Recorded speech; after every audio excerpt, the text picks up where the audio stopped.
Vegad live ન્યૂઝમાં આપનું સ્વાગત છે। આડેસરથી બ્રેકિંગ ન્યૂઝ। વસીમ સિદ્દીક કોટવાલે તાજેતરની ઘટનાઓ અંગે નિવેદન બહાર પાડ્યું છે।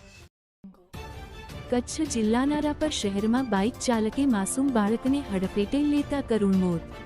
રાપર શહેરમાં આજે કાળજું કંપાવી દે તેવી દુઃખદ ઘટના સામે આવી છે। શહેરના આથમણા નાકા પાસે પદી વાંઢ રોડ પર દેવીપૂજક સમાજના બે નાના બાળકો પગપાળા જઈ રહ્યા હતા ત્યારે એક બાઇક ચાલકે અંદાજિત 10 વર્ષના માસૂમ બાળકને જોરદાર ટક્કર મારી હતી। અકસ્માત એટલો ગંભીર હતો કે બાળકને ગંભીર ઈજાઓ પહોંચતા તેનું ઘટના સ્થળે જ કરુણ મોત નીપજ્યું હતું। આ દુર્ઘટનામાં સૌથી દુઃખદ વાત એ રહી કે એક ભાઈની સામે જ તેના બીજા ભાઈનું મોત થયું હતું, જેના કારણે આસપાસના લોકોમાં